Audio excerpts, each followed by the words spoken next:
Hatimaye serikali ya Tanzania atoa kauli hakuna uhaba wa ARV. Serikali kupitia bohari ya dawa MSD imesema imejipanga kukabiliana na changamoto zozote zitakazojitokeza kutokana na uamuzi wa Rais wa Marekani Donald Trump kusitisha misaada kwa nchi za Afrika ikiwemo ARV, ambayo Watanzania wametolewa hofu kwamba ARV zipo za kutosha nchini Tanzania. Akiongea kuhusu mafanikio ya miaka 4 ya Rais wa Jamhuri ya Muungano wa Tanzania Daktari Samia Suluhu Hassan jijini Dodoma, mkurugenzi wa MSD Mavle Tukai amesema kutokana na maelekezo ya Rais wa Jamhuri ya Muungano wa Tanzania Daktari Samia Suluhu Hassan kwa MSD hakuna cha kusubiri, tumekushajipanga na kufanya maandalizi ya kutosha kwa kuzingatia athari zake kwa wananchi.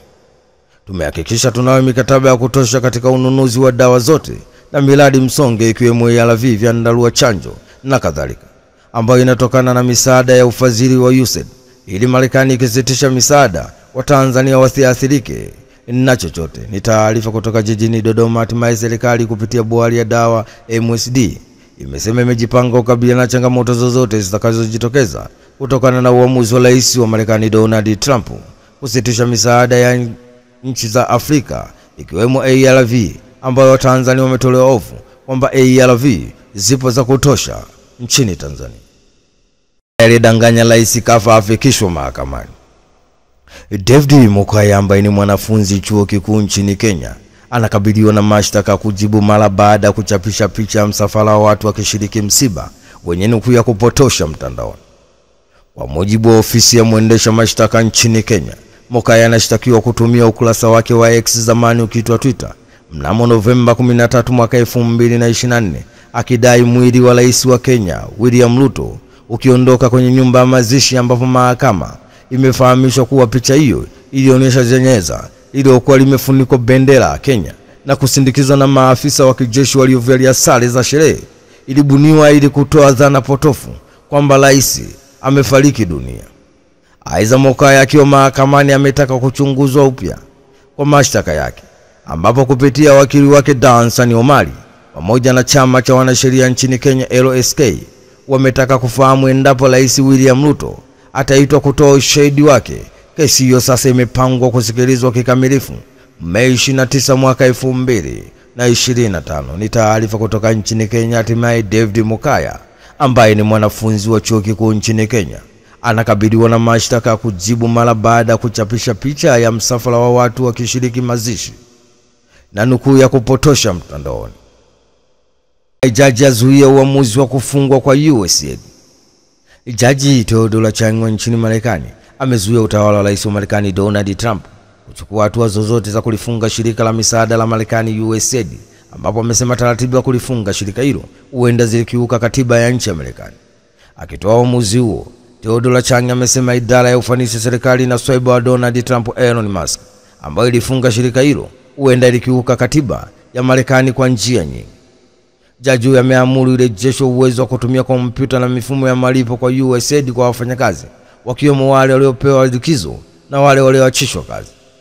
Uamuzi huo unafanyika katika kesi iliyoahirishwa kwa niaba ya wafanyakazi 26 wa USAID ambao hawakutajwa majina. Wanadai mahakama kwamba Musk sio thabiti katika kuvunja idara ya serikali ya Marekani, lakini pia katika malalamiko yaliyoainishwa Februari 13 mwaka 2025 mahakamani hapo, mawakili wa wafanyakazi hao wamedai kuwa mamlaka ya Musk sio halali, kwani haijateuliwa rasmi katika wadhifa wa serikali wala kuthibitishwa na seneta wa Marekani, na kuomba shughuli zote za Elon Musk zisimamishwe na kubatilishwa. Itakumbuka USAID ilikuwa ni mmoja wa mashirika ya kwanza kulengwa muda mfupi baada ya Donald Trump kuingia tena White House mwezi Januari na kuamuru kuisimamisha kwa siku 90. Ni taarifa kutoka nchini Marekani. Hatimaye Jaji Theodore Changwa nchini Marekani amezuia utawala wa Rais wa Marekani Donald Trump kuchukua hatua zozote kufungia shirika la misaada la Marekani USAID, ambapo amesema taratibu za kulifunga shirika hiyo huenda zilikiuka katiba ya nchini Marekani. Rais wa Somalia anusurika shambulio la Al-Shabaab. Rais wa Somalia Hassan Sheikh Mahmud amenusurika katika shambulio la wanamgambo wa Al-Shabaab mara baada ya wanamgambo wao kushambulia gari lake kwa bomu katika msafara wake uliokuwa ukisafiri katika mji mkuu wa Somalia, Mogadishu. Tukio hilo lilitokea siku ya Jumanne, ambapo maafisa wa serikali ya Somalia wamesema kwamba Rais Mahmud yuko salama kufuatia shambulio hilo, ambapo mshauri wa rais Zakaria Hussein kupitia chapisho lake la X pia amethibitisha kwamba rais yuko vizuri na anaendelea na majukumu yake kama kawaida. Aidha, kundi hilo limethibitisha kufanya tukio hilo, ambapo wanajeshi na wakazi wa eneo hilo walishuhudia shambulio hilo. Wamethibitisha kuwa msafara wa rais uligongwa, ambapo inatokea miili ya watu 4 waliuawa katika shambulio hilo. Wakati Al-Shabaab wakifanya mashambulizi mara kwa mara nchini Somalia kwa sehemu ya kampeni yao ya miongo kadhaa ya kupindua serikali ya Somalia, shambulio la Jumanne lilikuwa la kwanza kumlenga Mahmud moja kwa moja tangu mwaka 2014 katika muhula wake wa kwanza madarakani, walipomshambulia kwa mabomu hoteli aliyokuwa hakizungumza. Saa chache baada ya shambulio hilo, vyombo vya habari na serikali ya Somalia vilionyesha picha ya rais katika wilaya ya Adan katika eneo la Sabay katikati ya nchi ya Somalia, ambapo vikosi vya serikali vinapambana na mashambulizi ya wiki 3 sasa ya Al-Shabaab. Ni taarifa kutoka nchini Somalia. Hatimaye rais wa Somalia Hassan Sheikh Mohamud amenusurika katika shambulio la wanamgambo wa Al-Shabaab mara baada ya wanamgambo wao kushambulia gari lake kwa bomu katika msafara wake uliokuwa ukisafiri katika mji mkuu wa Somalia, Mogadishu. Rais wa Rwanda na rais wa Kongo uso kwa uso nchini Katari. Rais wa Rwanda Paul Kagame na rais wa Jamhuri ya Kidemokrasia ya Kongo DRC Felix Tshisekedi wamekutana nchini Katari kwa mazungumzo yao ya kwanza ya uso kwa uso tangu waasi wa M23 waanze mashambulizi mashariki mwa Jamhuri ya Kidemokrasia ya Kongo mwezi Januari mwaka huu. Mkutano umesimamiwa na amiri wa Katari Sheikh Tamim bin Amir.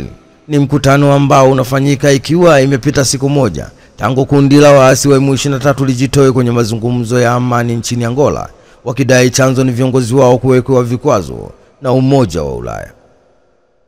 Kongo inaishutumu Rwanda kwa kutumia silaha na wanajeshi wa Rwanda waunga mkono waasi wa M23 ambao mashambulizi yao yanatumbukiza mashariki mwa Kongo katika mzozo wake mbaya zaidi katika miongo kadhaa, lakini Rwanda inasema kuwa vikosi vyake vinafanya kazi ya kujilinda dhidi ya jeshi la Kongo na wanamgambo wanaoishambulia Kigali, ikikana kujiunga na M23.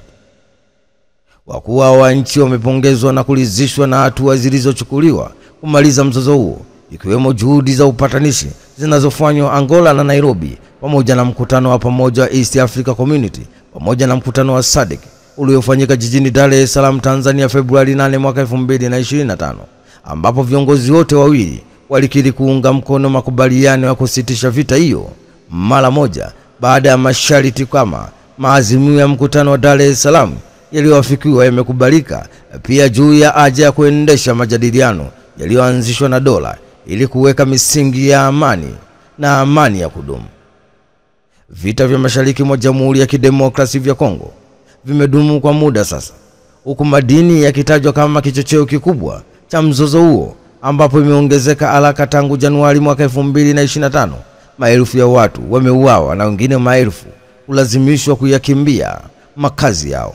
Ni taarifa kutoka huko Katari. Hatimaye rais wa Rwanda Paul Kagame na rais wa Jamhuri ya Kidemokrasia ya Kongo DRC Felix Tshisekedi wamekutana nchini Katari kwa mazungumzo yao ya kwanza ya uso kwa uso tangu waasi wa M23 waanze mashambulizi mashariki mwa Jamhuri ya Kidemokrasia ya Kongo mwezi Januari mwaka huu. Profesa Janabi atambulishwa rasmi kwa rais wa Zimbabwe. Waziri wa mambo ya nje na ushirikiano wa Afrika Mashariki Balozi Mahmoud Thabit Kombo amewasilisha ujumbe maalum wa rais wa Jamhuri ya Muungano wa Tanzania Daktari Samia Suluhu Hassan kwa rais wa Jamhuri ya Zimbabwe Emmerson Mnangagwa katika ikulu Harare, Zimbabwe. Katika mazungumzo yao, Waziri Kombo amemshukuru rais wa Zimbabwe na wananchi wa Zimbabwe kwa mapokezi mazuri, huku akimfikishia salamu za upendo na mshikamano kutoka kwa rais wa Jamhuri ya Muungano wa Tanzania Daktari Samia Suluhu Hassan. Akiongea na vyombo vya habari baada ya kuwasilisha ujumbe huo, Kombo ameeleza kuwa lengo la ziara yake ilikuwa ni kutambulisha rasmi Profesa Mohamed Janabi, mkurugenzi wa Hospitali ya Taifa Muhimbili, kama mgombea wa SADC kwa nafasi ya mkurugenzi mkuu wa kanda ya Afrika na Shirika la Afya Duniani WHO. Kwa upande wake, Profesa Janabi ameeleza kuwa endapo atachaguliwa kuongoza taasisi hiyo, ataweka msisitizo katika kuimarisha sekta ya afya barani Afrika na kushirikiana na nchi wanachama wa SADC kujenga Afrika yenye afya. Kwa pamoja ni taarifa kutoka Zimbabwe. Hatimaye waziri wa mambo ya nje na ushirikiano wa Afrika Mashariki Balozi Mahmoud Thabit Kombo amewasilisha ujumbe maalum wa Rais wa Jamhuri ya Muungano wa Tanzania Daktari Samia Suluhu Hassan kwa Rais wa Jamhuri ya Zimbabwe Emmerson Mnangagwa katika ikulu ya Harare, Zimbabwe.